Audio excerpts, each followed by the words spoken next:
All right, friends. So we will now walk through this stuff that we've learned. We've looked at the different 6 different types of responsible AI, right? The different aspects of this.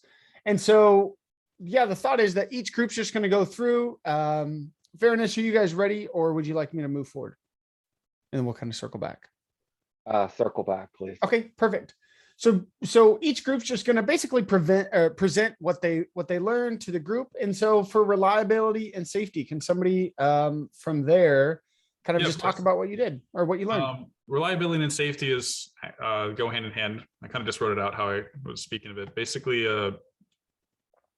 we as people create the AI, and we have to do our due diligence in order to basically make sure that the process is tested many times. Mm-hmm. And there's the aspect of reliability and safety where it has to be reliable to basically be trusted. And so you have to also test it so that way it's also safe. For example, one that everyone uses is the self-driving cars. You kind of want that car to basically be able to make the appropriate decisions when it's driving. If it needs to make a left turn, if it needs to go straight, if it needs to stop, if heavy traffic comes up. And that much testing goes into that to make it reliable and safe. Yeah.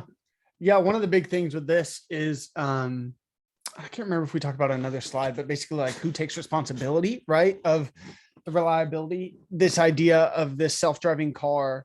What happens if a self-driving car, like who's responsible if a self-driving car hits a pedestrian who's jaywalking? Right? Because maybe the model has been trained that if there is a crosswalk, it identifies a crosswalk. And, if somebody's walking through or passes it, it kind of sort of stops. But, is it the developer who wrote the code? Is it the car company who manufactured the car? Is it the person who was walking, who was technically breaking the law and jaywalking? Although, a lot of people do it, but technically breaking the law and jaywalking, we want to make sure that even if that situation happens, that this is safe and it is reliable. That way we can make sure that, it does not cause any harm, or like it says, put risk to human life. And so, where does that responsibility come? And as developers, if we're developing this AI, we need to take responsibility for that. It kind of everybody's responsible is a great answer, but we need to take responsibility for that. And we need to make sure that our AI is as reliable and as safe as possible. So yeah, way to go, Kyle. Privacy and security. Does somebody want to share that? Yeah. So currently, we live in a digital age. Privacy and security is very important to any service that you put out there. A customer has to know that your service is reliable, that their information, especially in terms of AI, if you're working through a large database of people, and their user input and information, you might have their addresses, you might have their credit card info. Anyone that uses your service has to know that their information will not just be out there, that it will be safe for them to put their own personal information on there. And that's part of the reason why when we were learning web development, we used bcrypt, just like a basic encryption hash the password, make sure that hackers, anyone that tries to access the info, has a harder time doing so, or just can't. Sure. Yeah, it takes so long using bcrypt, right? Especially when we act and add salt to that. So yeah, absolutely. Well done. Inclusiveness. Inclusiveness is the idea that when designing AI, you should be aware of the effects that it will have across social, geographic, economic strata in every way, and make sure that the effect that it will have is positive across all of those groups. Yeah, that's great. Inclusiveness is one that we're really seeing a push for right now, which I think it's necessary. One of the big things in AI that you'll see is, so especially AI, there are certain counties in certain particular smaller parts of the US that uses AI basically to take in data on a offender, right? Somebody who broke the law, and they'll take in data, and this AI, and it's pretty controversial, will spit out basically, should they make bail or not? How likely are they to commit a crime, whether it's, battery or robbery or whatever it is, how likely are they to recommit that based off of their life experience, their parents, their blah, blah, blah, blah, blah, which is pretty contested because a lot of the models that have been trained, right, our AI is only as good as how we train it. And so a lot of the models that were trained maybe picked up on, I mean, it's just no secret that incarceration rates are different among different races, right, and ethnic cultures. And so they picked up on that. Therefore, somebody who might be of some ethnic background is more likely to reoffend because more people are that are in jail or have committed crimes or have been arrested for that fall under that racial category, which is a hugely contested thing, which it should be, right? We want to make sure this inclusiveness is everybody has a fair chance, whether we're using AI for selling a t-shirt or we're using AI to help make a decision on should this person get bail or not. The idea that, you know, one people group should not at all be weighted differently just because of maybe skin color or gender. So this idea of inclusiveness is, no, this is a good thing for everybody, not it's skewed towards something different. Really, really, really important thing. Thanks, Corey. Transparency. Who wants to go for transparent or not? Whoever did transparency. Yeah, I was by myself. Yeah. Okay. Well, as far as the importance of transparency, first and foremost, to assuage fears and apprehension, because when you are either apprehensive or fearful of something, you might not necessarily take in all the information objectively because you're going to be kind of leaning on that fear, and maybe a potential focus of AI might be something that is good for everybody, but because you're fearful, you're not really, the message is getting lost in translation for you. Mm-hmm. And again, that kind of leads into the design versus the behavior, because if you know what it was designed to do and you know what the behavior is kind of pointing towards, it kind of removes that mask, right? You demystify the whole process. You can see the inner workings. Like somebody who is maybe afraid of firearms, if they take a firearms course and they kind of see how it works and they see it's not this magic thing that spits out these, you know, death lead, that it's actually just a machine that just has its inner workings and everything else, they might look at it a little bit different and might be a little more receptive to kind of that whole process of what it does and what it's designed for. And when you have greater transparency, you can actually have a greater amount of people that look at it, and the more that they have access to the process, you kind of get that third party view to where you're trying to upgrade, you're trying to kind of smooth out the rough edges, make it more akin to human behavior.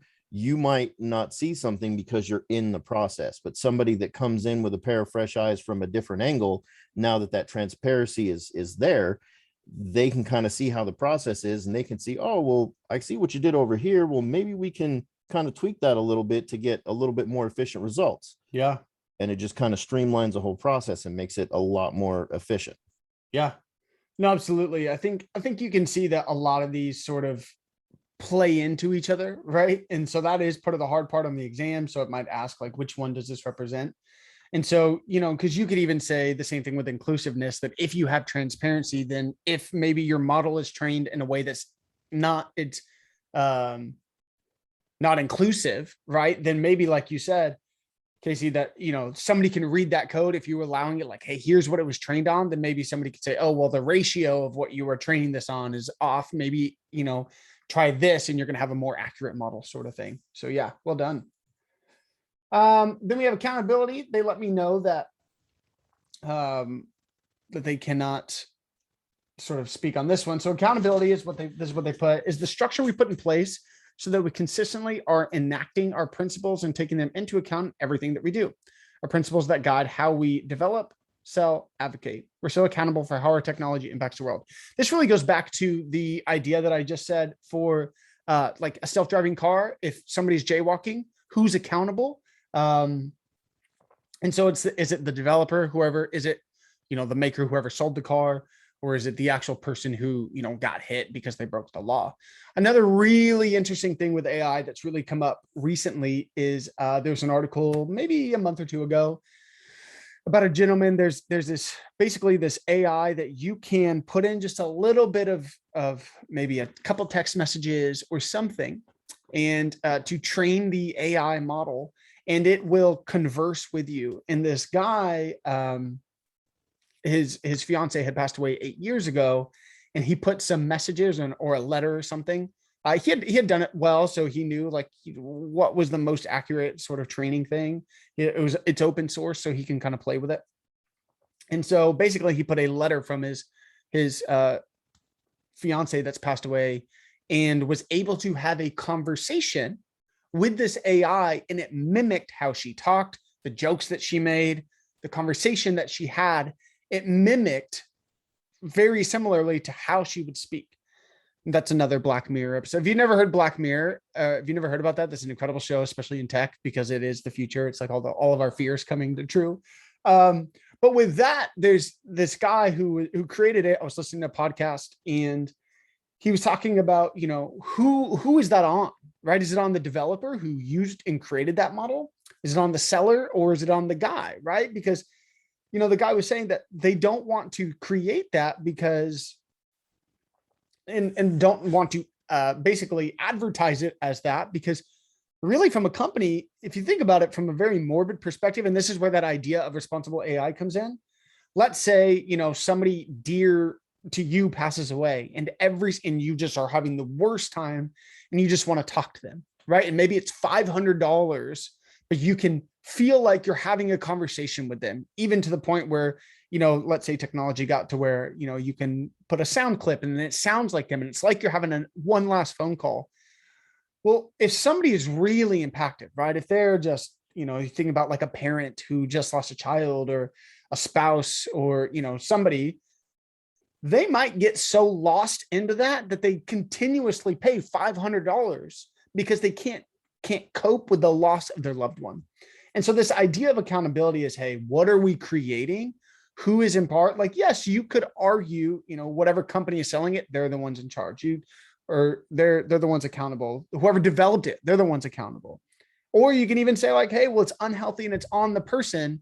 They're the ones accountable. And so this idea behind accountability is, hey, we need to put in a structure where we are, as developers, saying, I will be responsible. I will be accountable for what I create. Therefore, when I create something, I can sort of create it in a way that is good for society versus something that maybe captivates on people's, hurt and pain.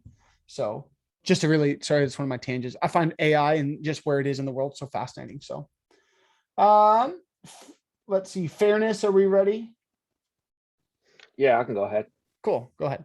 Okay, so I think fairness just encompasses all of the responsible AI. Reason why I said that is that having no biases towards a particular user based on culture, religion, or race, being able to use logical decision to produce an AI that can benefit the majority of our users. So inclusiveness uses many of the responsibilities, like I stated earlier, reliability, security, privacy, inclusiveness, and transparency, and etc. Yeah, this is, like you said, this kind of is a lot of these different things sort of come in one, and dealing with, okay, how do we make this have no bias? And we talked about that, especially with the court systems that are using this is a huge one right now. Way to go. Thank you. Cool. So any questions on any of this responsible AI stuff? As you can see, right, like AI is something that could be potentially, it's a great thing, but man, it can really have it can be really detrimental, especially if somebody is doing something like taking advantage of somebody who just lost a loved one, et cetera, et cetera. Cool. I did have a break here, but we are like way ahead of schedule. So I think if you guys are cool with it, let's just continue to keep going, because we've got quite a bit of material. What I'm thinking is, since we're so ahead of schedule, and I know some people have to leave in the afternoon, We might be able to do this, take a little break, and then instead of having a lunch, maybe go for like an additional hour, or just kind of see where we're at. And then from there, decide if we, want to do this afternoon session or not. So if you guys are cool with it, go ahead. Sounds good to me. Cool. Yeah, I want to make sure you guys get all the material you can. And then the afternoon stuff's pretty simple. It's pretty, things that we can talk through. And it's honestly my favorite part to teach. So I really want to teach it because it's just so cool. You can do so many cool things. The lunch Okay. thing, the lunch is what? It was from 12:30 to 1:30? Yeah. Okay. This is for some reason my kids got a funky school schedule to where they go to school every day, but on Wednesdays they get out at 12:30. So Yeah. part of that I might miss, but other than that, I'll be here. Yeah, no problem. And again, I know that this is changing the schedule. So if you do have something, when we can assess here in the next 30 minutes, 40 minutes, to see how long it takes us to get to this machine learning piece. And then, because after this, we have lunch. And so that's really sort of it, but we're only an hour in. And I think we set it up to where, if I'm reading on my other screen, I believe we set it up to, we weren't supposed to start this for another hour and 15 minutes. So we're super ahead of schedule, which I don't know why we're so ahead of schedule. I didn't skip anything. So there we go. Also, live closed captioning has now been enabled for you guys. Cool. So let's just dive into machine learning. This is going to be one of the biggest portions that we talk about. Again, we're going to talk about those 5 different pieces of AI. So machine learning, does anybody know? I mean, we talked a little bit about machine learning, but can anybody give me a definition of machine learning? Just their own? A series of nested if statements. Yeah, I mean, that could be one, right? Well, actually, Corey, machine learning takes place of a series of nested if statements. So instead of having to do that, we can actually train a model to do that for us, which is a really, really sort of cool thing. But what machine learning is, it's the foundation of most AI solutions. So it's the process of when a computer / machine learns to understand patterns, whether through an algorithm or not, it's through some sort of algorithm, in order to make predictions, right? And so instead of having to do an if statement, instead of having to just have a list of if statements, we can train a computer, right, to understand a pattern and then make a prediction from that. Even if it's, if they're this age, then they're here, whatever, we can use an algorithm that will actually do that for us and then predict it instead of having to do that. It does use mathematics and it does use statistics to create a model that can predict unknown values. Here's a video, a pretty cool video on what AI can do. Let me know if you guys can't hear it just in the chat. Right now, artificial intelligence helps us meet the needs of today, so we're prepared for tomorrow. We need to produce 60% more food. So how are we going to feed the world without wrecking the planet? Using Microsoft artificial intelligence, we can reduce waste and produce more food.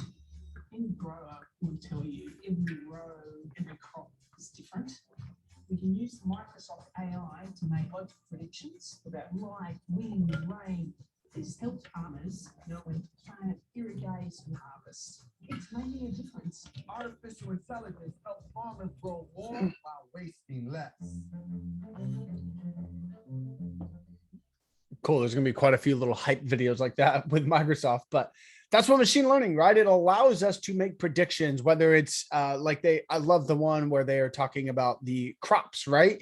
And so they can make a prediction based on rainfall, based on humidity, based on temperature, how much water they're going to use, or what space is going to be needing to take up, or et cetera, et cetera, et cetera. So machine learning is really, really cool. So again, here's an example of what machine learning can do, right? Let's suppose an environmental conservation organization wants volunteers to identify and catalog different species of wildflowers using a phone app. If we were to do this, then a team of botanists and data scientists collects samples of the wildflowers. The team will then label the samples with the correct species. The labeled data is processed using an algorithm that finds relationships between the features in the samples. or the features of the samples in the labeled species. And we're going to talk about what a feature and a label is here in just a second. The results of that algorithm are encapsulated in what we call a model. And then when new samples are found by volunteers, the model can identify and correct species labels. If you think about it, if we're not using machine learning, this is the process of machine learning, right? We collect it, we identify, okay, this is a sunflower. And then what we do is we put it in this model. And then now anytime after we train it, some random, like my mother loves to do this. When she came up, I live in the Pacific Northwest. She's from Texas. When she came up, she had her plant thing and all over the place. She was like, what plant is this? What plant is this? If we didn't have machine learning, I think if we were this company, we would have to basically have a botanist sitting there, and every request and every image, they would have to look at it, and then they would have to know it, right? Because there's so many plants, not everybody knows all of them, right? But a computer can, and they would have to know it, and then they'd have to respond and say, this is it. But with machine learning, we can train our model based on the samples of wildflowers or foliage, right?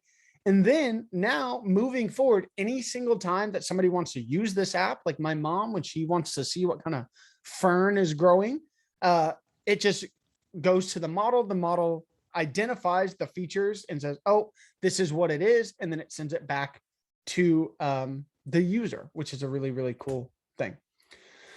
With machine learning, there are two types of machine learning. Really, there's a third type called reinforcement learning. We're not going to talk about that. It's very, very math heavy. We don't even talk about that in our Coding Dojo data science section.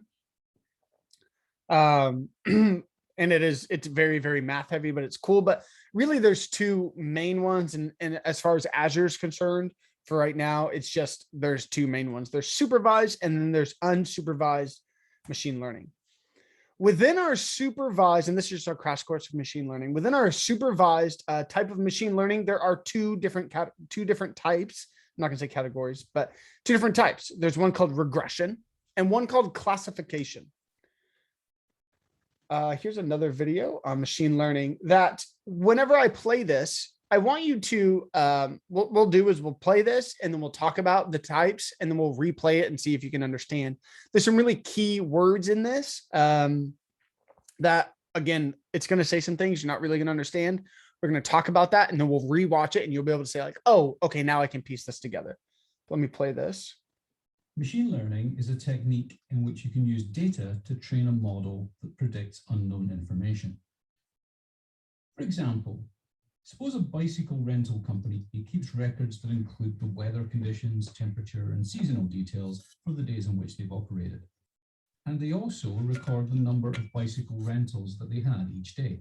The weather and seasonal characteristics for each day are called its features, and the thing that we want to train a model to predict, in this case, the number of rentals, is called the label.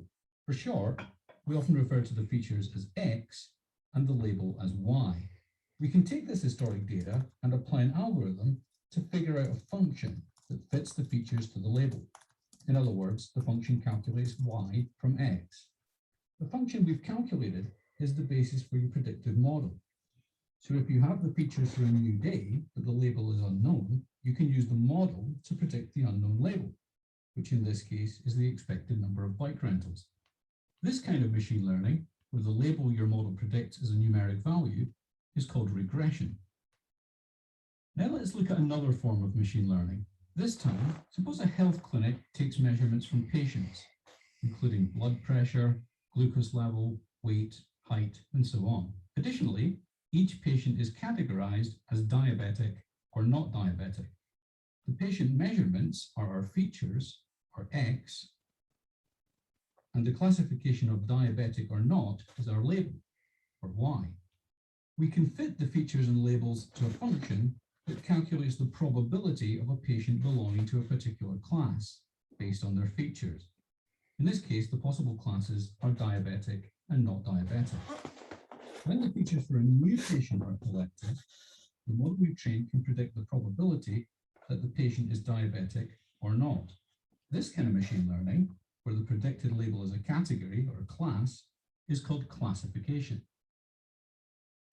So far, we've seen examples of regression, where we use historic data to train a model to predict a numeric value, and classification, where the model predicts the class to which an item belongs. These are both examples of supervised machine learning, where we have historic data with known feature and label values that we can fit to a function to train the model. Now suppose you have data that consists of features, like the measurements and petal counts of some flowers, but you have no known labels. You just want to group your items together into clusters based on their similarity. In this case, the flower measurements are our X value, and the Y value represents the clusters into which we want to group the flowers. We can use an algorithm to separate the data values into clusters based purely on the feature values, and the resulting model predicts which cluster each flower is assigned to. Clustering models like this, that are trained without a known label value, are examples of unsupervised machine learning. Regardless of the kind of machine learning model you want to create, there's a typical process that you follow. First, you need to get the data with which you're going to train your model. We call this data ingestion. Then there's usually an iterative process in which you explore the data and prepare it for modeling. Data pre-processing includes steps such as feature selection. In other words, identifying features that are likely to help predict the label and discarding others. Then you might clean the data, for example, by finding outliers or errors and removing them, and imputing missing feature values with a suitable replacement. You might also engage in some feature engineering to derive new features from existing ones. You should generally normalize your numeric features so they're on the same scale. Then you can apply an algorithm to fit your prepared data and train a model and evaluate its performance. When you're happy with the model, you typically deploy it to a service. Applications can then connect to your service and use it to predict unknown labels from known feature values.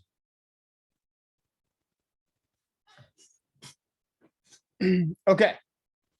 So I'm sure that you probably were sitting there and saying, okay, what is happening? I'm not sure what a lot of those words are, but yeah, we're going to talk about all of that right now. We're going to do this entire video and break it down. So again, we have two different types, right, of machine learning. We have supervised and unsupervised that we're talking about today. And supervised is when we have a data set, right? So obviously in order to do any sort of machine learning, we have to have some sort of data. So it's when we have a data set with a labeled target. Now you might hear it as Microsoft refers to it as a label, or you might also hear it, you know, if somebody in the industry or something, right, if I accidentally say like target, that means the same thing, sort of synonymous, which is saying, okay, we have identified what we want to predict, right? In the example of the bicycles, we have all these, you know, attributes, which we call features, and we want to predict how many people are going to rent a bicycle from me, right? So I have that label is how many people, right? Or, you know, are they diabetic or not? That is the label we are trying to find. And so with supervised, we call the column we're trying to predict the label, and the other columns that we are using to make that prediction, right? Whether it is the weather, the day of the week, you know, what time of the year it is for the bicycle one, those would be called the features, right? What are we using to predict what we want in our label? So if we're going again back to the bicycle one, what day of the week, what time it is, you know, whatever is going on, those are the features that we're using to make a prediction on how many bicycles we are going to rent. And then that how many bicycles would be what we call our label. So let's say, here's an example. Let's say we're working for Zillow, right? And we are wanting to create a model that basically people can submit some information such as square feet, bedrooms, and bathrooms. And then we want our model to predict the price that what they can sell it for, right? So in this case, I am trying to predict the price. What is the price? Is the price a feature or a label? You guys can put it in chat or you can come off mute.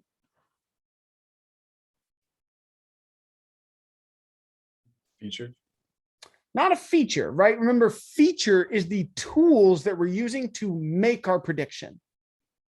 What we are trying to predict is the label, right? So here I am trying to predict the price, right? I want my user to be able to put in square feet, bedrooms, and bathrooms. And then what my model is going to do is it's going to spit out a price that it believes the house could sell for. The square feet, the bedrooms, and the bathrooms are the features of my model. And what I am trying to predict is the label, in this case, price. Okay, so just a quick question. In Yeah. this case, in general, what you're saying is that the label is what you're looking for. Yeah. And the feature is just all the data that you're using to try to get to there. Yeah, 100%. Okay. Thank you. Yep. Yeah, of course. So in this case, right, say we're trying to build the same model, bedrooms would be what? A feature then. Yeah, it's a feature, right? We're going to use this information to make my prediction. Great, it'd be a feature. Okay, what would square foot be in this instance? Feature. Yeah, it's also a feature, right? Square feet, bathrooms, and bedrooms would all be features to try to get this number, which would be my price, right? My label is this price column. Now, in this example, we are dealing with a number, right? A price of a house. And so anytime in our machine learning, when we're dealing with supervised machine learning, if what I'm trying to predict, whatever my label is, if its type is numeric, in this case, trying to predict how much the price costs in dollars, so it's a number, then I will have what we call a regression problem. So just always remember to know that when your label or target is numeric, then that is what we call regression. On the other end, if what we are trying to predict or label is a group or a category, you can think back to the video when it says, are they diabetic or not? That would be what we call a classification problem. So if you're trying to group them into a category of, are they diabetic? Or another one would be they use AI to predict if maybe a lump is malignant or benign. I think malignant is the right word, right? That is a category that they're going to put them into, right? Does that make sense? The difference between classification and regression? If your label is numeric, it is regression. If your label is a group or a category, it is a classification problem. Any questions on that? No. Cool.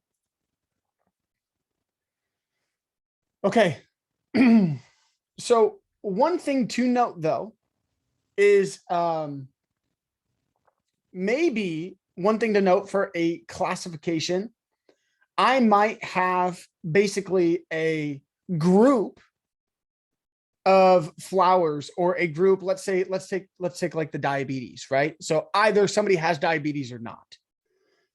That is still a category, but in my data, I might say 1 if they have diabetes and 0 if they don't, right? Where 1 represents, yes, they have diabetes, and 0 is no, they don't have diabetes. Now, although that label has a number in it, the number represents a category. So it's just something to kind of like keep in mind.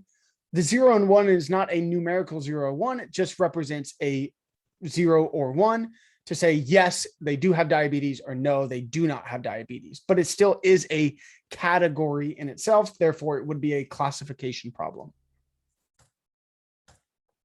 Cool. Okay, so say we're trying to build a model to predict the price.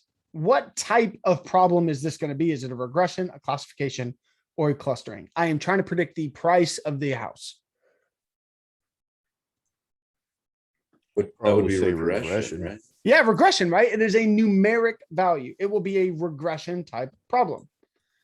Here, we're trying to build a model. So here's just another example. We're trying to build a model to predict passing an exam, right? Hours of study in this model would be what? A feature, because it's the same as rooms. Yep, absolutely. It would be a feature. Cool. Score would be what? That would just be a label. Yeah, that'd be the label. Perfect. And then if this is what we are doing, right? What type of problem? Is this regression, classification, or clustering? Classification, Yeah, why? because we're looking just for pass fail. Right, We're not either specifically students, looking for a number. yeah, exactly. Either students are in the category of they passed the exam, or they're in the category that they failed the exam. Again, whether that's represented as 0, for a fail and 1 for a pass, regardless, they're in this category. Therefore, it is a classification problem. Now, let's say here we know what we're trying to predict, right? We're trying to say, okay, I want to predict, are they going to pass the exam or not based on how many hours they've studied, did they do homework, and how many hours they slept, right? Perfect. Now, let's say I don't have this label, but I want to do some machine learning, but I don't have a labeled target, right? I don't have this idea of like, did they pass or not, but I want to basically use machine learning. Then that's when we're going to use what we call unsupervised machine learning. That means when we have a data set without a labeled target, where we can build an unsupervised machine learning model. So what do I mean by that? Let's say, I'm going to give an example here, and it'll make sense here in just a bit. But let's say that let's say we work at a firm, right? And let's say we work at Microsoft, and Microsoft says, hey, we want more people to take to be in Azure, right? So I want you to create, here's a bunch of users. I want you to create a marketing campaign to target users, right?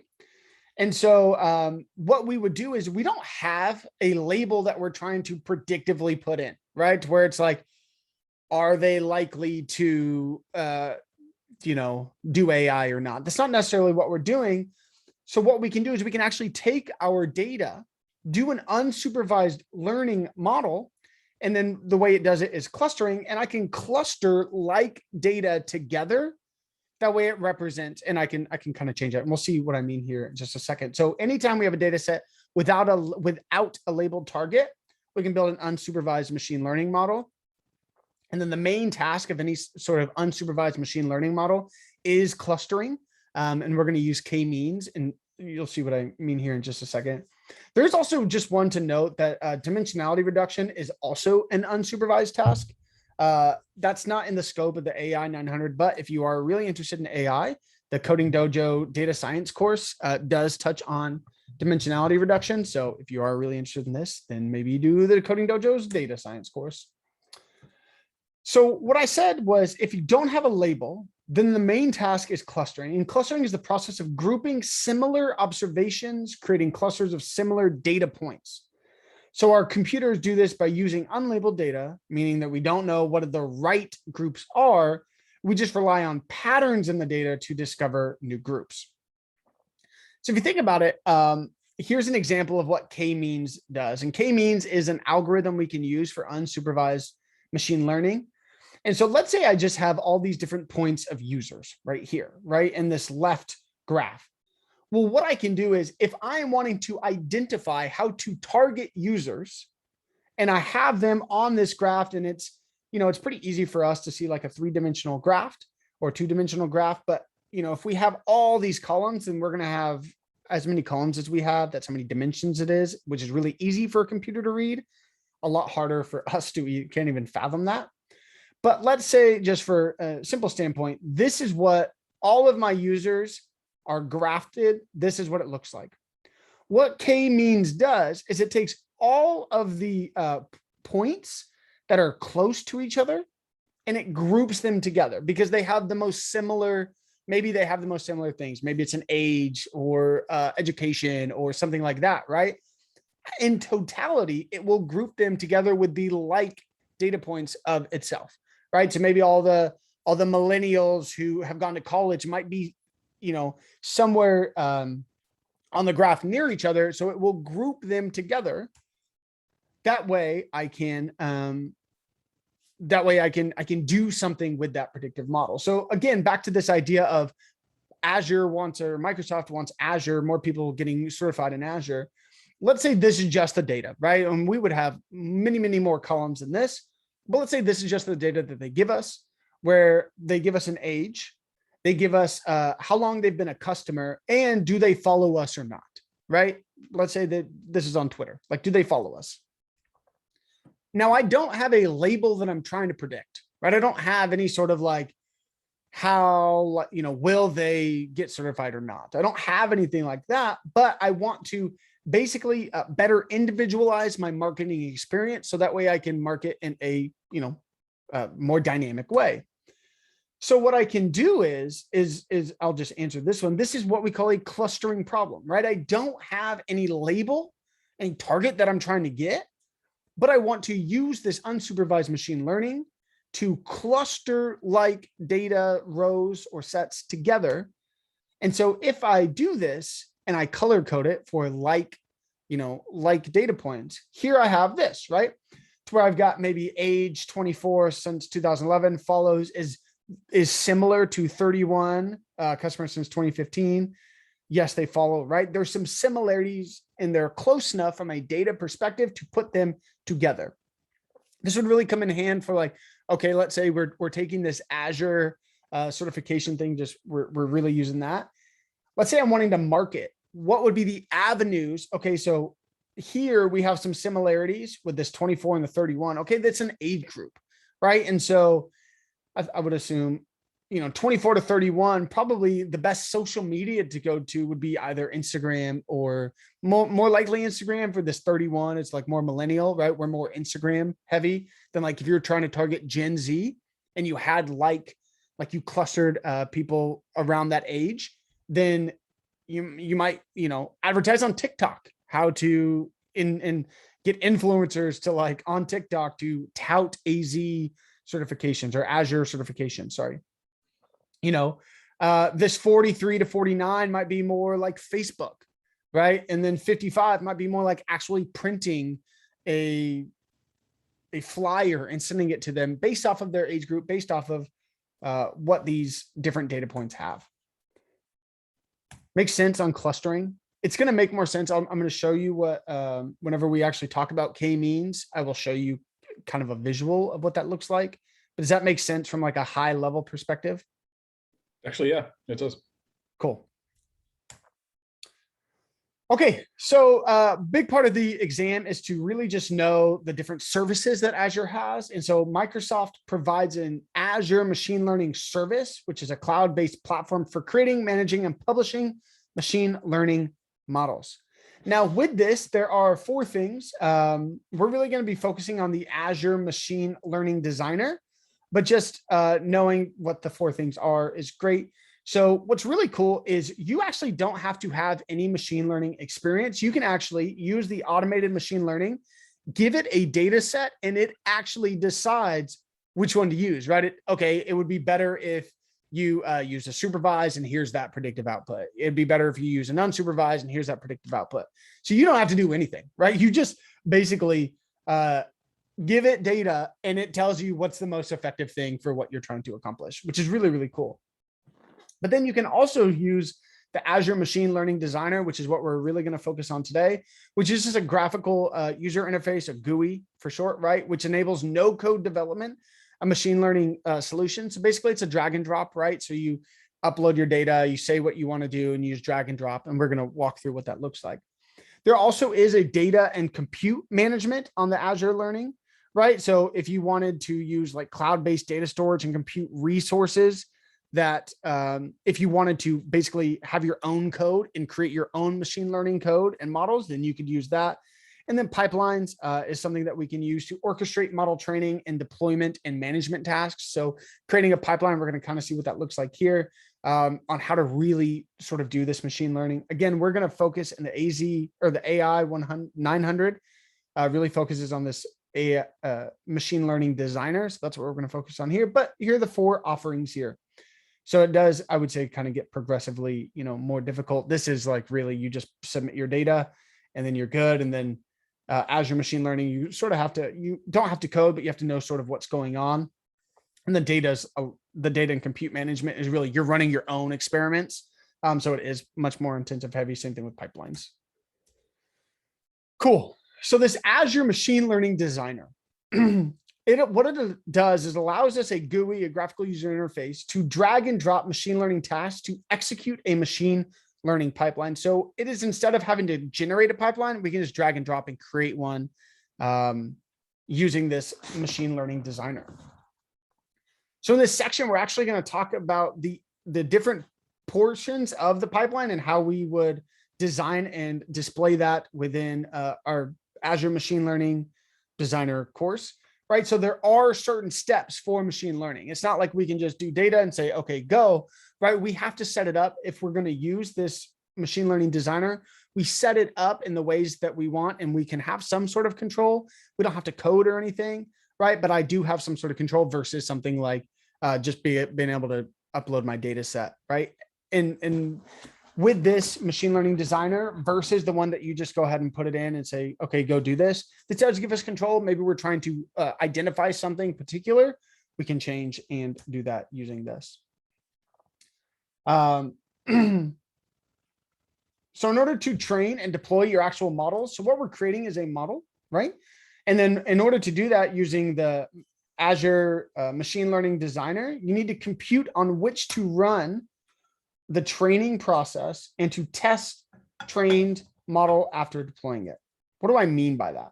Well, there are 4 different things, compute targets that you can, and compute resources that you can use with Azure. Azure really only cares about 2 of them. That's going to be this compute instance and then this compute, or this inference clusters.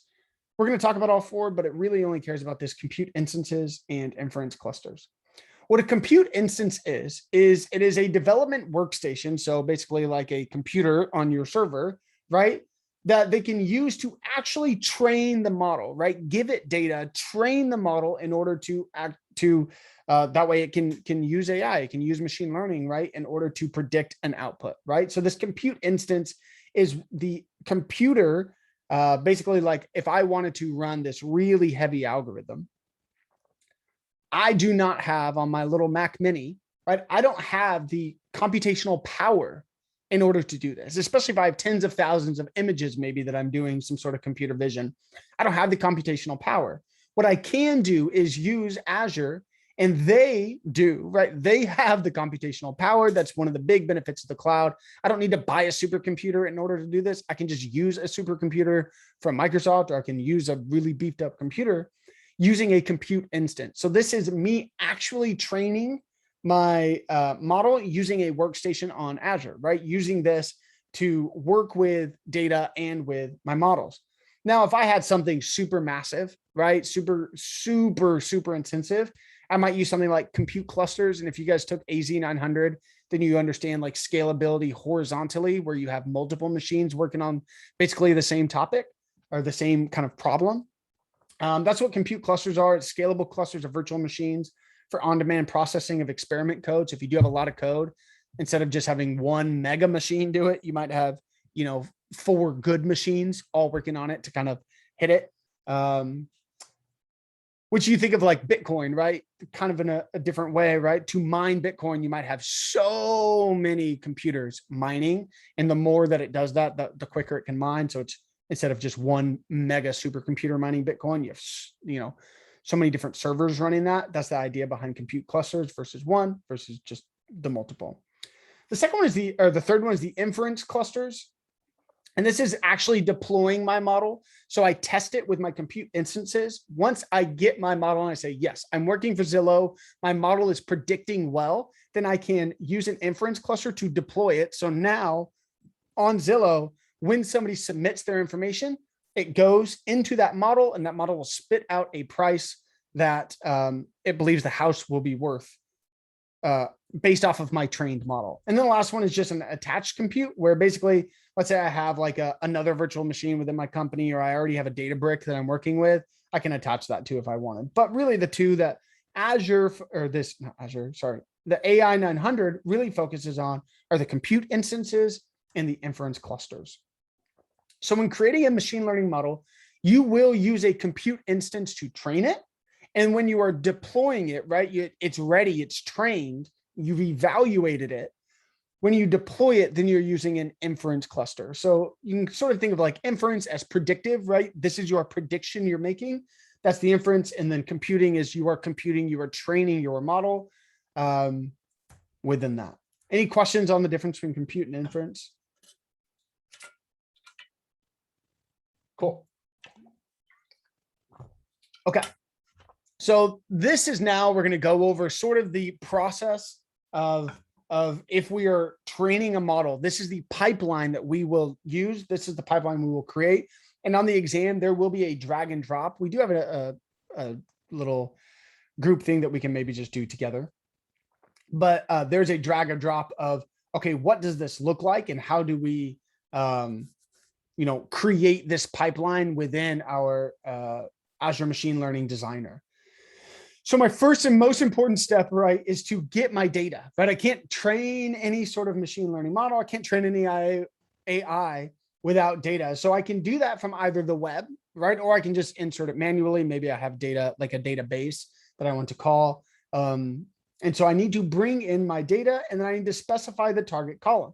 So this is what it'll look like in the machine learning designer. So it just looks like, okay, I am now bringing in my data into the pipeline. That's my first and my first step, right? Always is get your data. Now, once I have my data, there's a couple things that I need to do. I need to select which columns to use in my data set. Like I said in the video, there might be some columns that actually just don't matter, right? And so let's say we're doing like a used car, right? Or I'm selling a used car and I have all this data that comes with my used car, right? Like the make, the model, the year, how many miles it has. And maybe it has like a previous owner. Well, that's not really going to affect the prediction price unless it's owned by like somebody super famous like The Rock, right? It's not going to affect the price of the car, whether Will Calhoun owns it or, somebody, some other Joe Schmo owns it.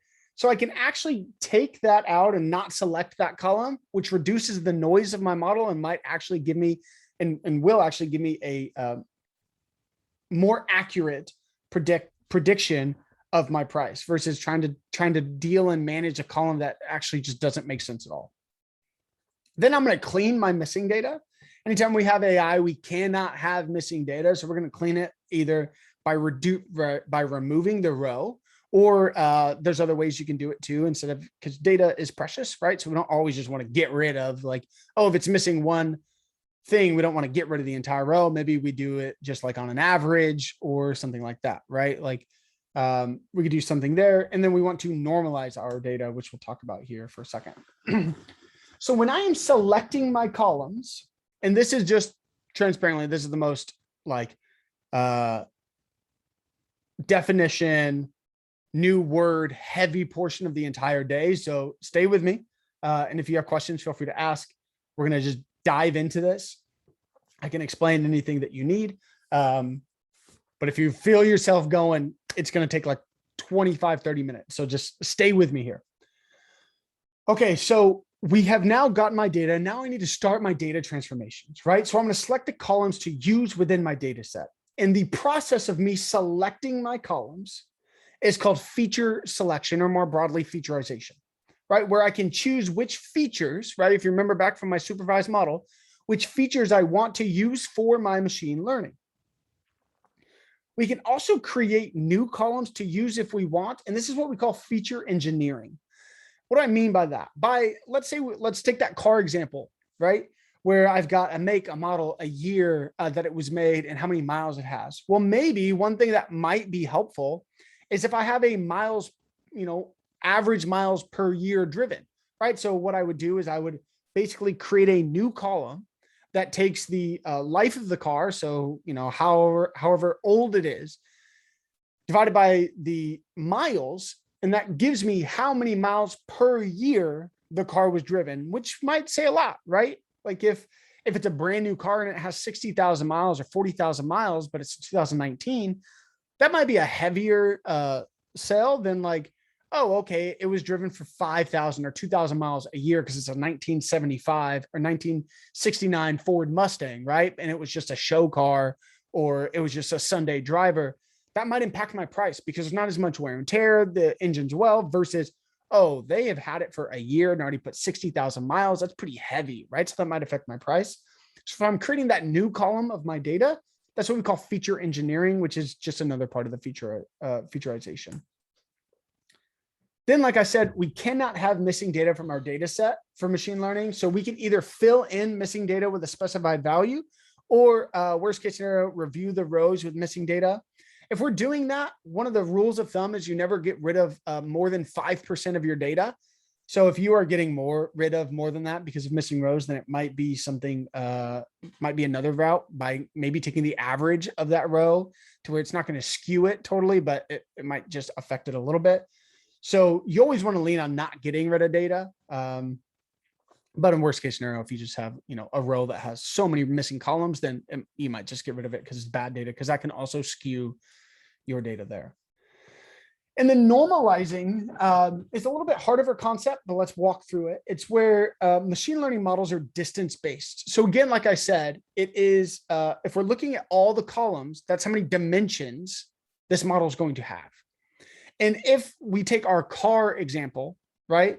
Let's say one of my columns is when I'm training, I'm going to have all this, right? Even my label value. So sorry, I'm going to have all of my columns. So let's say I have like a price or miles, or how many miles are on the car. That's one of my features. And then I'm going to have miles per gallon, right? Well, miles per gallon might be like 34 if you've got a hybrid or like a decent car. But it might have 70,000 miles on it. Well, because machine learning models use what we call distance-based, so basically on the graph, it's going to see 70,000 compared to 34, right? And it's going to weigh this 70,000 much higher because it's a much, much higher number. And so a way that we can prevent that from happening and prevent it from weighing certain features more than another is by using something we call normalization. So what it will do is it will take, for normalization, because larger numbers will actually artificially distort our model, is we use something called the MinMax Scalar. And so basically in that feature row, let's say for thousands or for miles, right? How many miles are on the car? Using a MinMax Scalar, it will take the lowest number within that column, and that's going to set it as 0. And then it's going to take the row that has the highest number of miles on it, and it's going to set that equal to 1, right? So the car with my lowest miles is going to have 0, and then the one with the highest miles is going to have 1. And then proportionately between 0 and 1, from the highest number to the lowest number, it's going to put a number for all the other cars between 0 and 1. So it might be like, 0.5 if the highest number is at 100,000 miles and the other car is brand new 0 miles. Let's say you have 50,000 miles, then in your number, it might be a 0.5 compared to, having it as 50,000. We would do the same thing with miles per gallon, right? So we're going to normalize both. We're not just going to have 34 now compared to 0.5. We would take the highest car, the car with the most miles per gallon, and we normalize that to where that one is 1, one of the lowest miles per gallon is 0. And then we normalize it between 0 and 1, which then gives us a more accurate model, and it doesn't distort our data. Does that make sense? Yeah. Cool. So now we have taken our data, right? This is the pipeline. We have our data. Now I need to select the columns, and it looks just like this, right? You can pick whichever columns you want. You don't have to know this on the exam, but this is just sort of, so you can get experience. This is what it looks like. I can pick my columns that I want to use. Then I clean my missing data, and then I normalize my data. So this is the process so far. We have taken in my data. Now I have added my data transformations, and then this is how you clean it as well. And then this is how you would normalize your data. So basically you just put your column names that you want to normalize, and then you'd be good to go. Now, one question that sometimes is asked is, why wouldn't we just normalize all of my columns, right?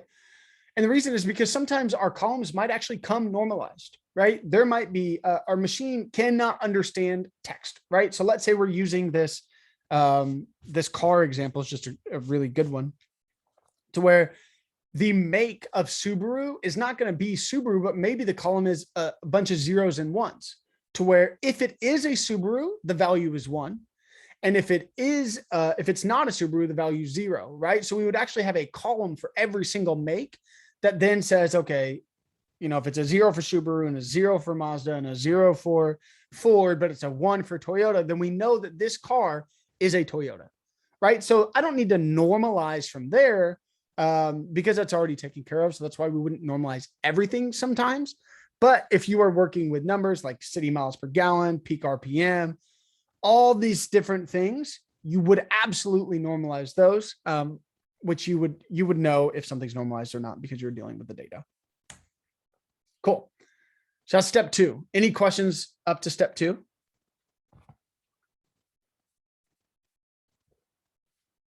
Cool.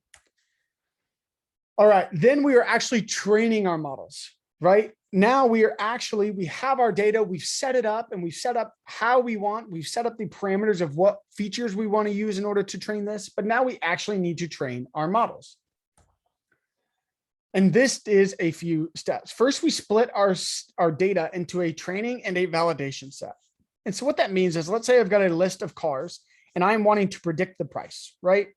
Well, when I'm training this, I'm going to have complete data, right? I'm going to have cars that already have a price associated with it because I want to train it and see how good it is and what I can do. And so what I'm going to do is I'm going to split my data and I'm going to keep some of my data as a validation set to where I'm going to train my model, right? I'm going to let it go and I'm going to train and then continue to train it. And then I will use this set that I've set aside to then run that through my model and see how close I have gotten, right? So I am going to leave some of it aside, and then I'm going to use that to test my model and see how close are we, right? And so the whole idea is that we want to predict a new or unknown value. So that's why we hold out some of our data so we can evaluate basically how our model does on unseen data. So we will train it. Okay, great. Now we want it to use unseen data that we already have the answer to. And I want to see how well it was trained on. That way I can say, okay, is it ready to deploy, right? If I have a bunch of houses and all of a sudden it's crushing it and it's doing well, and then I give it my validation set and it predicts it, $500,000 over every single time. Well, I know my model's broken, right? And so that's why we would keep some of that data there. We also are going to add our training module.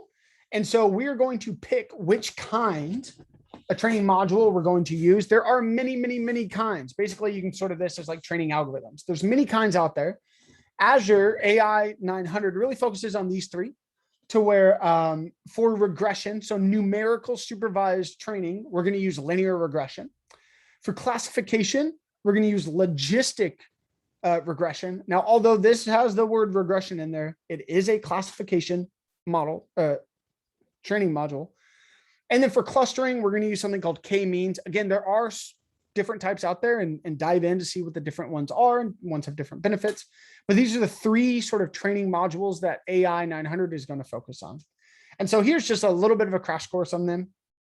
Linear regression, you've probably seen this, is just a model that takes, okay, what is the linear, okay, let's say we have these columns here at 0.4, if I put in this information, it is predicting that, if I have a point at 0.4 and something else, it's going to be right here, right? And maybe that's true. Maybe I'm a little bit off, but this is close enough. This tells the story to where my variance is maybe a little bit off, but it tells the story of a good prediction, right? If I have, let's say 0.1, then I can predict that it's going to be up here, which is pretty close, right? And so this is any numerical value. We're going to use linear regression. This is just an example, right? This is just to show sort of like visually, if you guys are visual learners, what linear regression is doing. Then I've got logistic regression, which is basically a probability between 0 and 1 of being positive. So if I'm giving data of a height, a weight, a gender, an age, a blood glucose levels, and I'm deciding, are they diabetic or not? What it's going to give me back, right, is going to be a, if I'm searching for, do they have diabetes? It will give me a 1 if yes, this is like they do, or 0, no, they don't have diabetes. So any sort of logistic regression in this classification is basically going to send you back 0 of no and 1 if yes, this is a positive. And then K-means clustering. There are some examples or some questions on the exam of K-means clustering. And basically what it does is it initializes K coordinates, which is the K-means. It can be sort of however many number that you have of as randomly selected points called centroids in an n-dimensional space, where n is the number of dimensions in the feature vectors. It plots the feature vectors as points in the same space. So it plots all my data in the same space, assigning each point to its closest centroid. Then once it does that, it moves the centroids to the middle of the most like points that were allocated to it, and moves it to the middle of that based on mean distance, right? And I have a visual that I'm going to show you what this means here in a second. Then once it moves it to the middle, it reassigns points to its closest centroid. And it continues to do that until we have something called convergence, meaning that it's not going to change anymore, right? It is what it is. It is as close as it is. Let me see. I have it somewhere. I have a K-means. I want to show you what this looks like. K-means visualization.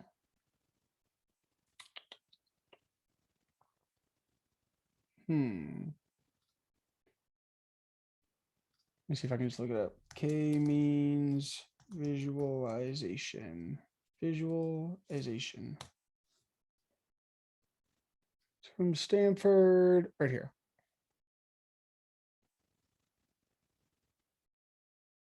Why is this not working?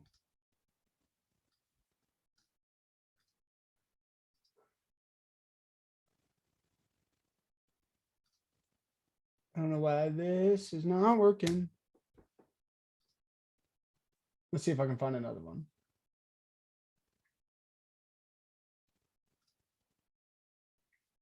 Oh no. Okay. Well, I will try to oh man, it looks like they have changed this. Oh, bummer. So basically, I'll just draw it real quick for you. Please excuse my drawing here, but I'm going to have, let's say I have a I'm going to have a centroid here. I'm going to have a bunch of dots, right? Let me just draw a bunch of different dots. Let me draw dots that are just going to be, oh, this is the worst. Sorry, friends. I want to just like this. But I got a bunch of dots everywhere, right? And this is me. Basically, these are all my data points here. And the way it works is if I've got all these dots, then I'm going to pick how many centroids there are, right? So how many groups that I want. So if I'm going to like, okay, I want 3 groups for my marketing campaign for the Azure, for like the getting people certified. Then what I'm going to do is I'm going to have 3 different centroids. So it's randomly going to put one right here. It's going to randomly put one. I'm going to change these different colors right here. And then it's randomly going to put one maybe right here. Then what it's going to do is it's going to assign all of these, dots to its closest one. And this is a pretty spread out one. In normality, you would have it pretty like much closer. So you'd have like a bunch, right? Like in a certain area, right? Where you'd have just a bunch like this, and then maybe a bunch like this. And so what it would do is it's going to assign, let's say it assigns, we run our K-means and it assigns, okay, all of these are closest to this centroid. Then it says, all right, well, all of these are closest. Well, this would be attached to this, or to this centroid. And then obviously all the rest are closest to this centroid. Then what it does is it takes that centroid and then it says, okay, I'm going to put you in the mean area of where most of your dots are. So it's going to move it maybe to right here, right? And then it's going to move this blue one over to there. Let me delete this blue one. It's going to move it, and it's going to continue moving it. And then it's going to reassign my dots, right? So maybe it'll put the blue one right there, and it's going to reassign my dots. And maybe it's now going to say, okay, well, instead of all of these ones, well, actually, now that this green has moved down, let's include all of these ones, right? Because this is closest. And then it's going to continue doing that until, okay, you know, all these dots are closest to its centroid, and then it's done. It's not going to, you know, there's not any more reassigning on this. And then it's going to, what it's doing is it's clustering all of these groups or all these dots into the same groups. Maybe this is my Gen Z, then I have my millennials, then I have my boomers or Gen X or whatever they are, right? And so it's going to assign them and say, okay, now this is the group that I've had. Does that make sense? I'm sorry, I don't have the visualization. Visualization's not working. But does that make sense? Any questions on that? Oh, I still have this up. Yeah, no, just as a quick question. So generally when you're doing K-means type of graph, type of clustering, you always define the number of centroids. Yeah. Okay. Mhm. That makes more sense. I was like, how do you calculate how many Yeah, centroids yeah. you So need? you would, so let's say I wanted to break up into like groups of 3, right? Or I want 3 distinct groups in my data, right? That I want to target. Okay, I'm gonna basically do like an email, a phone, or social media, right? I might create 3 different centroids, and then from there, I input 3, and then it randomly puts them there, groups all my things together, and continuously does that until I reach convergence, where, okay, you know, dots aren't moving. These are all my data points. I have now my clusters, and now I'm good to go. This is my group of, you know, centroid blue or whatever it is.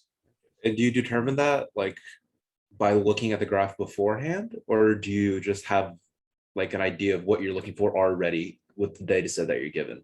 It would be depending Or on is what it- you're trying to accomplish, right? So you would set your centroids on like what you're trying to accomplish, and then from there you might have a group that then you know, you can look at that data and say, okay, what's going on here? Why is this one together? And I can look at that and say, oh, okay, well, the age, all of these are around the same age as one of the big things. Maybe I'm going to use that for some sort of like social media marketing on TikTok or Instagram, something like that. Okay. But in general, you're not really looking to do that with like your initial data set that you drew out, the example where it was just completely all spread out. Would you use a K-means clustering? Like, would that be a good like tool for grouping it up if everything is just like evenly spread out, or like it's a little weird looking? Yeah, I mean, at the end of the day, it's still going to associate the groups. But yeah, if you were to look at that, then maybe that might distinguish, hey, our data, either the columns I've created or I've added have made it sort of weird, right? And so I can go in and manipulate that. Maybe I want to add a column or a column I didn't think was important. I can basically say visually, right? Because I can, as a data person, I can basically visualize data however I need, right? And so I can say, okay, well, what does it look like differently if I add this column or not, right? And if you're working at a company that is using this, they likely have somebody who's dealing with that analyzation.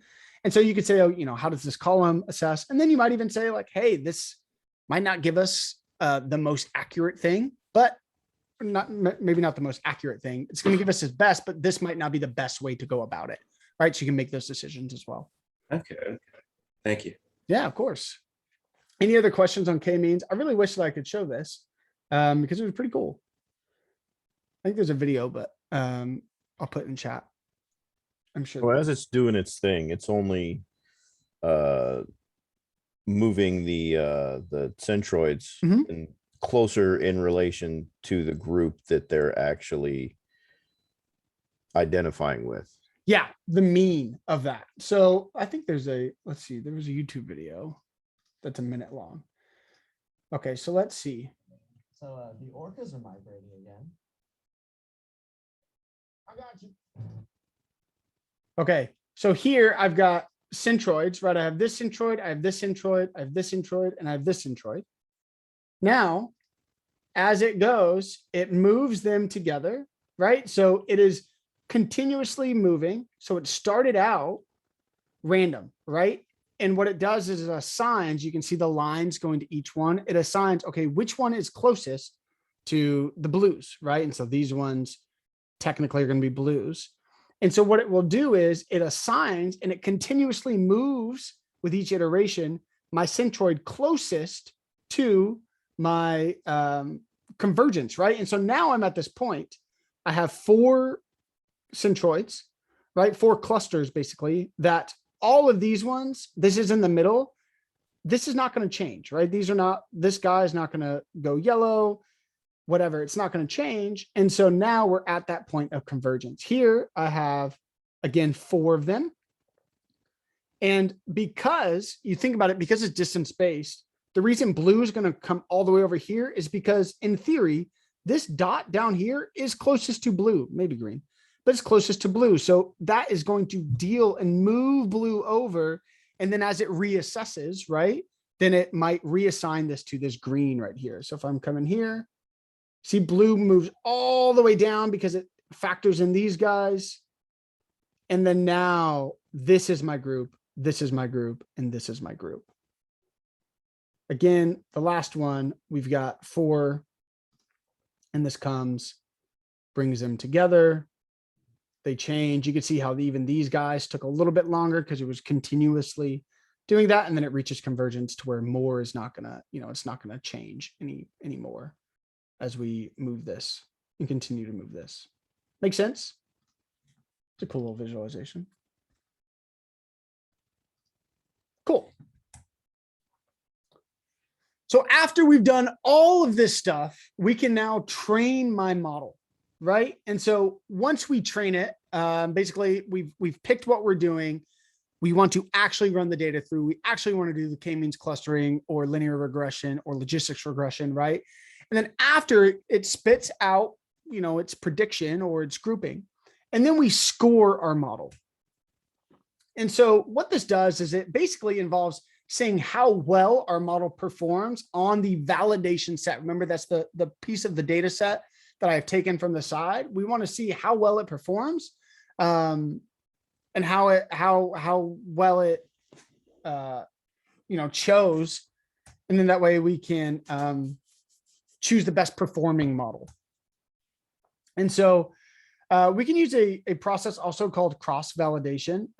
Basically, this is in iteratively picking new validation sets. So maybe taking out, we can go train our model and then do a validation set, and then we split our data again to have another validation set. And so we can continuously have different validation sets and continue to train our model so it gets better and better and better. The more you train a model, the more data you give it, the better it's going to get. It's why like Siri is now like much better than she was at the very beginning, because it has so much more data and so much more training to do. So that's what cross-validation is. So basically iteratively picking new validation sets. We're not just doing it off one example. If you are in like web development, maybe you have seen, maybe you've like started working on algorithms. We have different test sets, right? If you're working on algorithms, you might have different like test cases. That is sort of the same thing, right? It might just work really well on one validation set, but if after a while, another validation set, it's actually crap, well, then our model might be changed. Same thing with like the web development. If you're working on an algorithm, very similar, you might have different test cases to say, does this work, holistically as a whole versus just like a one and done sort of thing. Cool. So once we train our model, we score our model, and then we add our training modules to this, and then we are done, right? So I have done this, I have scored my model, and the last thing I need to do is evaluate the model that we have. So this is the last piece. That means choosing an evaluation metric that is on basically to see how good of a job our model does at predictively predicting the target. Now, notice I say target because we can't evaluate really a unsupervised machine learning model like K-means cluster. We can't really evaluate that because there is no right or wrong, right? It's just in a group. It's either grouped or not. But here are some metrics that we can choose from our actual supervised models, right? So we have a couple of regression linear regression evaluation metrics, just a regression matrix. These aren't just linear, these are regression as a whole. But we have mean absolute error. So let's say that I've got a car and I'm predicting a car and it was really 30,000 miles. And I predicted, my model predicted it's 25 or $30,000, but my model predicted it's 25,000, right? I'm going to take the absolute error. I don't care that it's a negative, right? I don't care that it was, 5,000 under. I just care that it was 5,000 off, right? That's where this mean absolute error is going to come in, to where if I'm, if I predict 35,000 and the car again is 30,000, I'm still 5,000 off. So I'm really caring about, well, what is the absolute error, right? How much of a variance am I off, or how, not variance, sorry, but like how much am I off? Obviously, the lower the value here, the better the model is at predicting, right? If your mean absolute error is 5,000, that means it's not great, right? You're within $5,000 dollars each time, which is pretty heavy from a car. Now, if you're like $100 off, that's pretty good, right? That's very, very low compared to like $5,000 off each time. The second one you can do is a root mean squared error. It's very, very similar to the absolute error, but what this does is it actually takes that number that you're off, it squares it, and then takes the square root of that. This one is very similar to the mean absolute error, transparently, but it does really like affect you. And the really big thing is if you're off by a lot, it really can kind of affect, your evaluation. You think about it this way: if I'm off by 2, right? Or let's say 100. Yeah, let's say $100. Let's take my car example. 100 times 100 is, I don't know, 10,000, 100, 10,000 maybe, not sure. But that's like, okay, that's a lot, 10,000 compared to like 5,000 times 5,000 is 250,000. I'm not sure, maybe check my math, but like 10,000 compared to, 250,000 is a large number. And so the root mean squared error really, really, really penalizes basically your model, to where if it is a larger difference, indicates a greater variance, and you can kind of be penalized for that. And the other one is the coefficient of determination, which is just our R squared. Basically, it's just R squared summarizes how much of a variance between predicted and true values is explained by the model. So basically, the closer to 1 the value is, the better the model is at performing. If we're using this coefficient of determination, right? If I have it's between 0 and 1, right? 0 is the worst you can get. But if you have a 0.5 on this, right, that is just as good. A 0.5 is basically saying that your model is flipping a coin, right? You have a 50% chance of getting it right. If you are, it's basically just random, right? Either it has it or it's not, or yeah, it's like a 50% chance of maybe kind of getting it close. If you are below a 0.5 anytime on a coefficient of determination, it is literally, your model is worse than a random guess. So just kind of noting, anything 0.5 and above is saying, hey, you're better than random. So that's pretty good. And then the closer to 1 is the better, obviously the better your actual model is. So those are for regression. Now, when we get to classification, one of the ones that we talk about is confusion matrix. Basically, it's a tabulation of the predicted and actual value counts for each possible class. And so let's say we go back to our diabetes example. Maybe 1 was that they had diabetes and 0 is that they don't have diabetes. Then what we can do is say, okay, for people who actually have diabetes, right? We predicted, so the way it is, the actual number, and this is our predicted number. And what this will do is this will be a grid for every single category that you have. So right now we just have, either they have diabetes or they don't. Therefore, it's a 1 or a 0, but maybe it's, one of 3 things, or et cetera, et cetera. If that's the case, then we're going to have our grid is going to be as large as how many categories that we have. So if we have 3, this can be 3 by 3. If we have 6, it's going to be 6 by 6.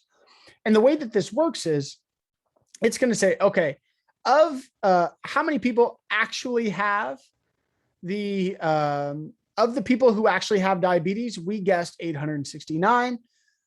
Of the people who do not have diabetes, right, we guessed that they do, right? So this is our base of our guess, of our prediction of the people that we said do have diabetes. 869 of them actually have diabetes. 342 of them do not, right? And so that's how this is read. And then of the people that we predicted do not have diabetes, this is not a great model if we're really looking at it. Or we predict the people who do not have diabetes, right? We said, nope, they don't have diabetes. 612 of them actually do have diabetes. And then of the people we say, hey, they don't have diabetes, 2,677 of them actually don't have diabetes. And so this is just how you would read. This is how I would evaluate this from a confusion matrix. Again, this is a categorical one.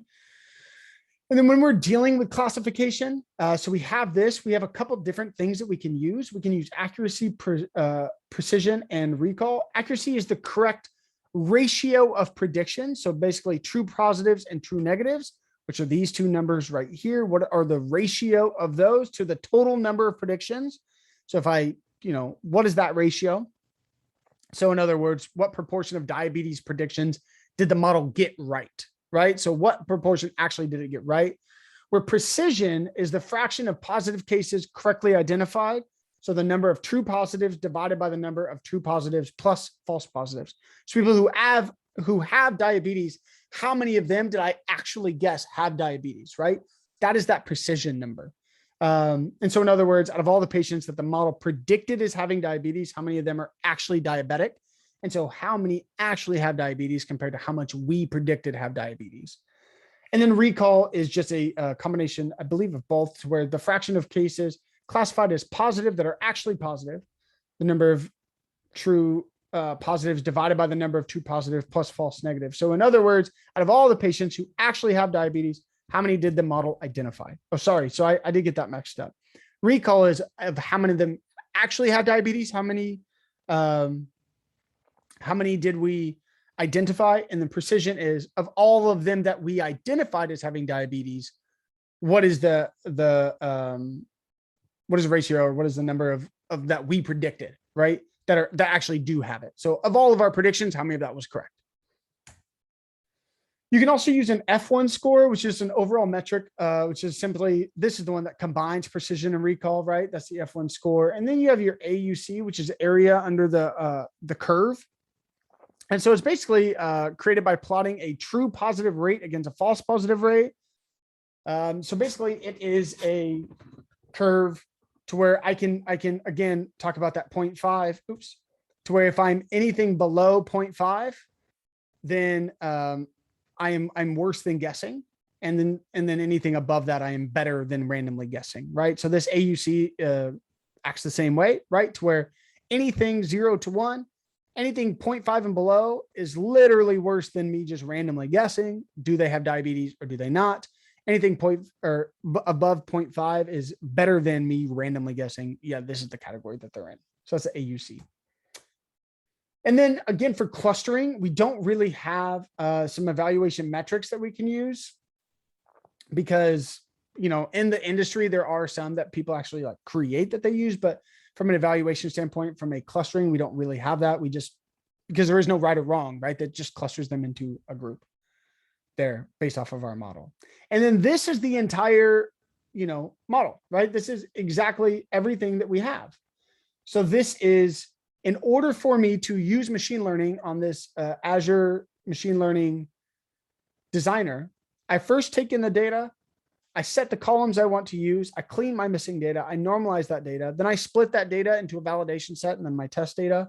I pick which one I want to use. I then train my model with the data that I give it. I score my model, then I evaluate my model. And then based off of that, I can then create my inference pipeline. That's me deploying it if it gets to where I'm at. That's me deploying my model to where I can actually use it for a predictive service that we can publish and use.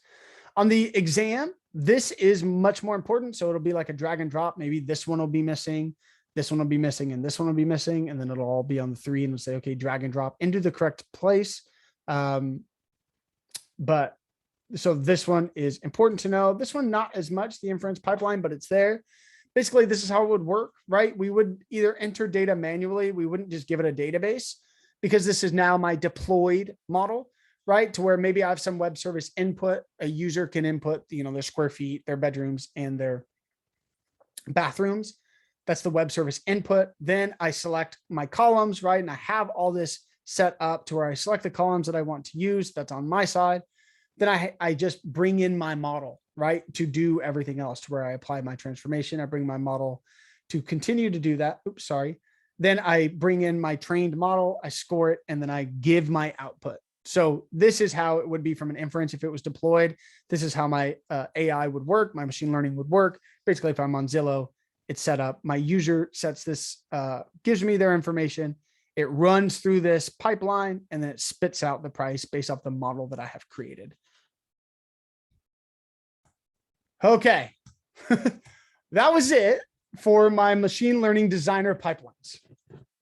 How are we feeling? That was a lot. I told you that was absolutely the heaviest section. I feel good. As I told you at the start, like I'll probably just have to re-go over it. Yeah, a ton of info to process. But now that we know this, I do want to, I want to rewatch that video. Now that we have an understanding of all this stuff, I'd love to rewatch that video so that way we can, the way, you know, you can see, okay, we just learned a whole bunch of mess of stuff, dude. So let's go rewatch that video and see if we can understand that a little bit more. Hopefully a lot of it more. I guess it'd make more sense just to.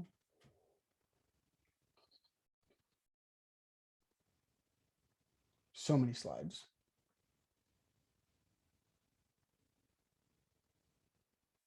Okay. Now let's rewatch this video and see. Oh, I probably should have just kept the video there and see if we can understand it a lot more. Machine learning is a technique in which you can use data to train a model that predicts unknown information. For example, suppose a bicycle rental company keeps records that include the weather conditions, temperature, and seasonal details for the days on which they've operated. And they also record the number of bicycle rentals that they had each day. The weather and seasonal characteristics for each day are called its features, and the thing that we want to train a model to predict, in this case the number of rentals, is called the label. For short, we often refer to the features as X and the label as Y. We can take this historic data and apply an algorithm to figure out a function that fits the features to the label. In other words, the function calculates Y from X. The function we've calculated is the basis for your predictive model. So if you have the features for a new day, but the label is unknown,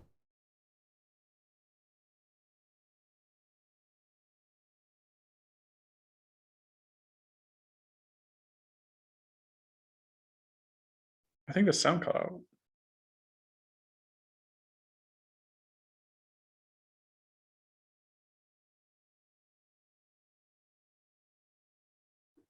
Hey, Will, the sound cut out.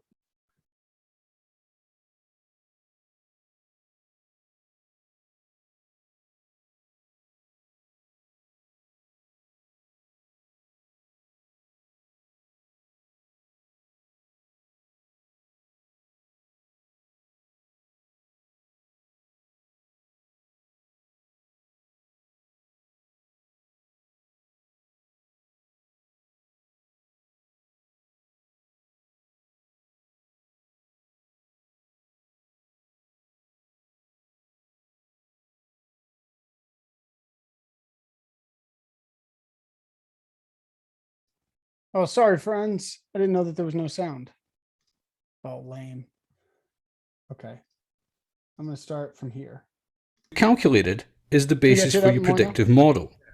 So if you have the features for a new day, but the label is unknown, you can use the model to predict the unknown label, which in this case is the expected number of bike rentals.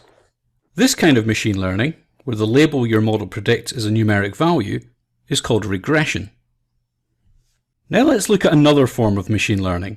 This time, suppose a health clinic takes measurements from patients, including blood pressure, glucose level, weight, height, and so on. Additionally, each patient is categorized as diabetic or not diabetic. The patient measurements are our features, or X, and the classification of diabetic or not is our label, or Y. We can fit the features and labels to a function that calculates the probability of a patient belonging to a particular class based on their features. In this case, the possible classes are diabetic and not diabetic. When the features for a new patient are collected, the model we've trained can predict the probability that the patient is diabetic or not. This kind of machine learning, where the predicted label is a category or class, is called classification. So far, we've seen examples of regression, where we use historic data to train a model to predict a numeric value, and classification, where the model predicts the class to which an item belongs. These are both examples of supervised machine learning, where we have historic data with known feature and label values that we can fit to a function to train the model.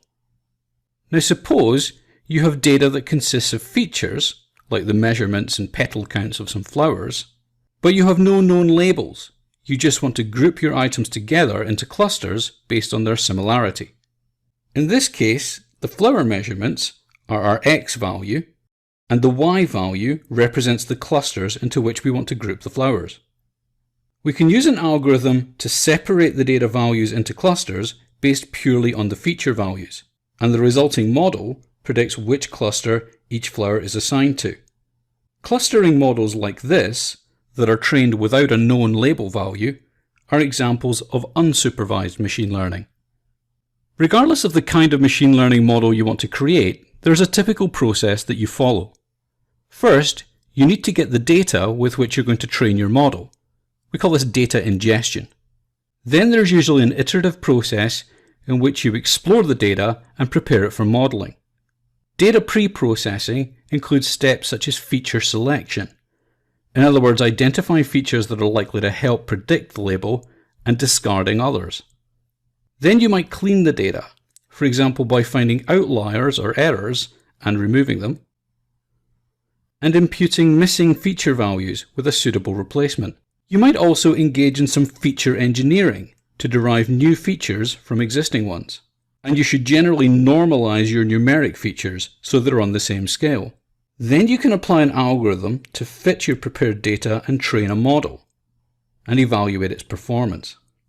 When you're happy with the model, you typically deploy it to a service. Applications can then connect to your service and use it to predict unknown labels from known feature values.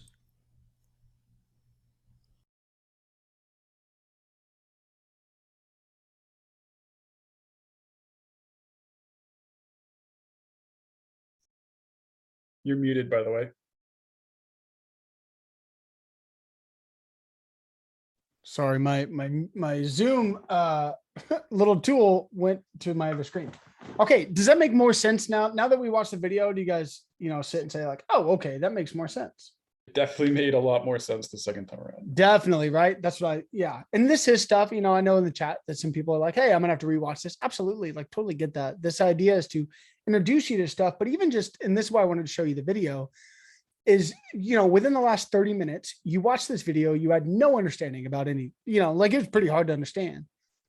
And in the last 30 minutes, you've learned this stuff. You learned so much that you can even watch this video and say, oh, okay, like I understand the process. I might have to refresh myself a couple of times, but now I really know what's going on. So I think that's pretty neat. Okay, so now I'm going to pause the recording real quick, and that way we can figure out what we want to do next. Okay, so before we take a lunch, we are going to just do this as a class. Now, this is a machine learning designer. So this is what it's going to look like on the exam. There's not going to be all of them, like this, to where you will have a couple of them, right? To where you're not going to have to do all of them. But I just thought as a class, maybe we could do this and then go and compare it and see if it works. I will just do this first one. And then this is the clustering. We can do both of these real fast. Now, you guys don't have access to edit this. I do, but this is our main copy, so I don't want to edit it. So what I'm going to do is I'm going to go make a copy of an entire presentation. Okay. And then we will do this. I bet it probably puts it in there so we can have access to it. But you guys do have access to this. This is in here. Yeah, it does have this copy. So we'll have an answer sheet too. If you want to do it on your own and then answer sheet, cool, go ahead. All right. So these are a drag and drop. And basically what we want to do is we want to create that pipeline we just talked about. So by doing this, this is for a classification, right? So we're going to use one of our it's our supervised models. So by doing that, let's just make this out, and you guys can put it in chat or kind of move forward. But what is the first step we have to do when we are doing this machine learning? What's our first step we have to do? Get the data. Yeah, we got to get the data. So let's take my diabetes data and we're just going to set it right there. Cool. So I have my data. Now what am I going to do? Oh, You're going to what? I'm sorry. is it split data? Not yet. The split is like after, yeah. Before I even, my split data is my models. complete data, right? Is So the what is my train next step? model the same thing as the categories? Or would that be, no, that wouldn't be normal. Oh, would it be normalized data? Yeah, right. I'm going to take normalized data encompasses that, like, we're going to clean it. We're going to, anything that's not existent, right? So if it's, if I have any missing values or there's columns that I don't want to use, right? If I want to select my columns, and then I have my normalized data after that. So I have my data all cleaned. It's all set up. Okay. So I brought in my data. I've cleaned it. I've set it up. I've normalized it. Now what's my next step? Split it? Yeah. Yeah. We're going to split my data, right? I am now going to say I want a validation set and I want the data that I'm actually going to train my model on. Perfect. Then side by side with this, I have my data. What do I need to decide also?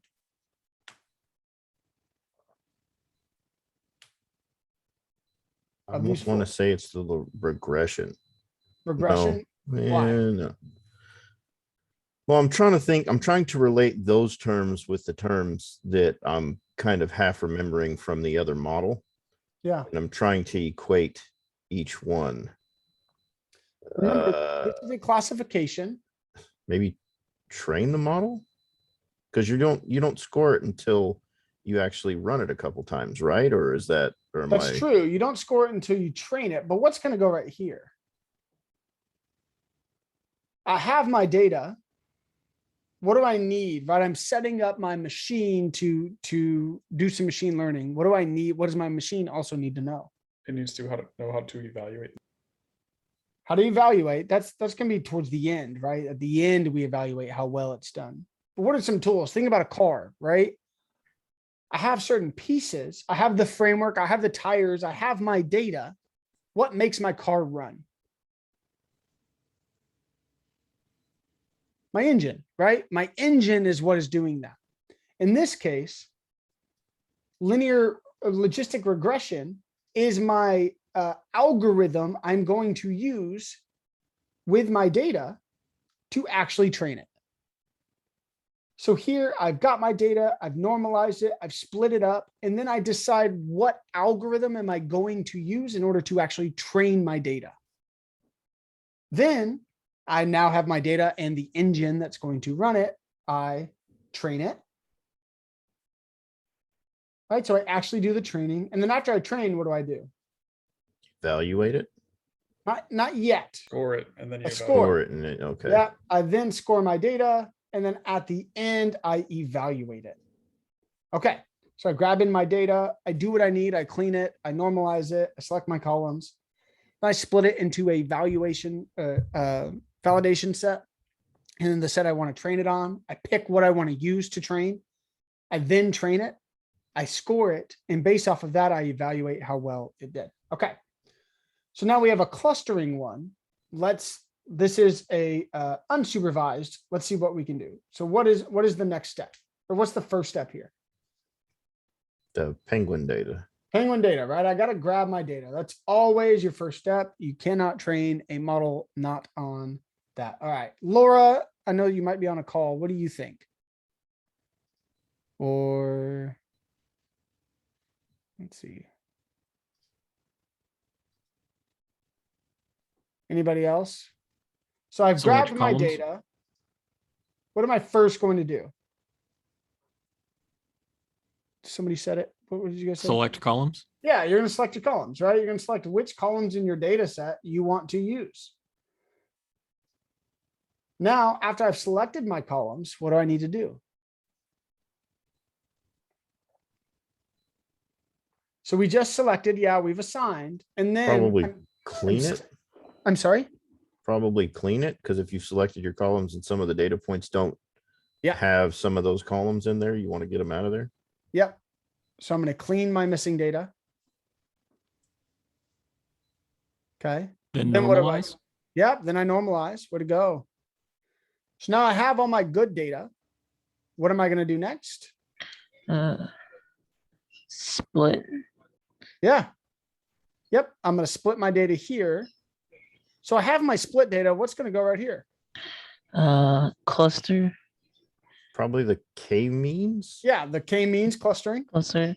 Yeah. I pick my algorithm that I want to use. And then we have two more things. What do we think? Train, probably train Assign. the clustering model before it's assigned. Yeah. So we're going to train it, Train. right? We're going to do the actual clustering, and then we're going to assign our data to our clusters. Yeah. Yep. So this is how you would do it. So again, on the actual exam, it's going to be very similar to this in a drag and drop, but it might be missing like 2 or 3 instead of all of them. So just wanted to get you guys some practice there. Cool. Any questions on this stuff? Again, this is a lot of practice. Okay.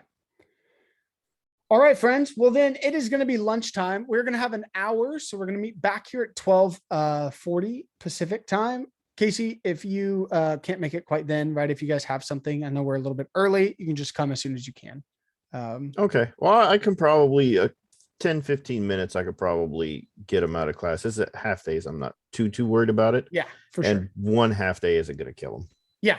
Yeah. So absolutely. Just, be as long as you guys communicate with me, then we're good to go and make sure that you guys still get that there. All right. I'm going to stop the recording.